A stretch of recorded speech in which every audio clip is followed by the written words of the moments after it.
Hey, it's Awesome from Korked. Let's talk about Joey Chestnut taking down that protester at the hot dog eating contest. Now, Joey Chestnut is one of America's greatest athletes in the history of sports. And given America's obesity rate, eating is our favorite sport. Everybody plays it. He's just the only one who's good at it. And this year, Joey was playing through pain, hobbled by injury, making this performance and what he pulled off more impressive than anything. Michael Jordan's flu game, Kerry Strug's vault with a broken ankle, Schilling's bloody sock, and of course, Paul Pierce's wheelchair game. But only because both Paul and Joey had to poop. I have a confession to make. I just had to go to a bathroom. And that's not even a joke either. What is the bathroom scene like? There's multiple rounds. It's not pretty. There's going to be some serious fireworks on the 4th of July evening. Okay, didn't need that. But again, not only did Joey have to face the adversity of playing through pain and poop, he also had to play through protest. Now, I will admit, butting in front of Joey Chestnut during the hot dog eating contest is pretty creative in terms of protesting and getting your message out there. Because you know the camera doesn't look at anyone else during this competition. Now, I still don't know what this guy's message was. I don't know, something about the parent company of Nathan's Famous Hot Dogs. But at least I know he did have some sort of message he was trying to share. It was probably the most creative protest I've seen since that guy who smeared cake on the Mona Lisa a few weeks back, which I have to say is the best and funniest form of protesting. I mean, you want to get my attention? Smear baked goods on a Da Vinci. He was protesting something about the environment, and personally, I've always been for the environment, but after that protest, I'm damn near Greta Thunberg. How dare you?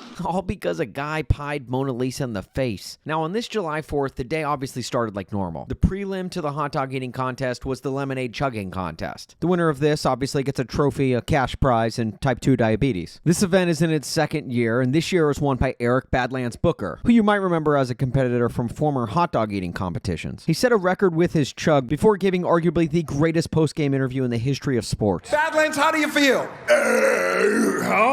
Excuse the bad manners. I'm sorry, what? What the hell was that? I feel like I'm watching Poltergeist. I mean, dude sounds like the intro to Home Improvement.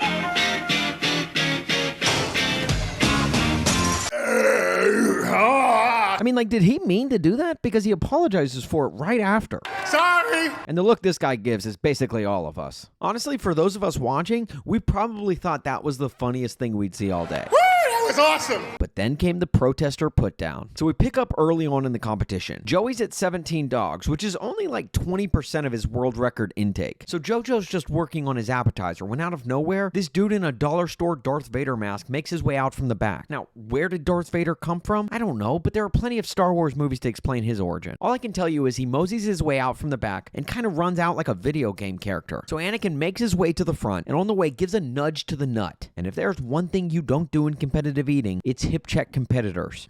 Empty-handed, of course. Because if you don't have a plate of more food, then this will happen to you. The second Joey realizes who just bumped him, he uses the Force, Luke. I mean, look at this. It's like I'm watching a Bourne movie. Jesus Christ. That's Jason Bourne. I mean, sure, the dude looks like Jaws, but honestly, I didn't know he had this kind of violence in him. Mainly because I didn't think he had anything in him besides processed meat and soggy buns. And speaking of movies, this shot right here looks straight out of a horror movie. You know, where the killer just comes out of nowhere and strikes. And then check out this angle. With hot dog water dripping out of Joe's mouth, he takes one look at who nudged him and goes UFC chokehold. Look at him. He just pops the dude's head off like a champagne cork. He's probably laying there dead on the ground like... And probably the most impressive thing of all, he stays holding on to his hot dogs. He straight up decapitates the dude while never letting go of his wieners. And then the coolest thing about this takedown, if you watch the raw footage with the background noise and the house music, Joey takes the dude down right on cue with when the beat drops. This should count as the 64th hot dog Joey took down, right? And if you notice, right after the dude goes down, the girl holding the sign for Joey is like, do I add one to his count? Does that count as one? And look, I gotta give credit for the assist to the hot dog eating contest MC. You know this guy. He's at the hot dog eating contest every year. He's the one who takes this event way too seriously. Today, we blind the earth with our desire. Who you're not quite sure if he knows the definition of hyperbole. Look on his works, ye mighty, and despair.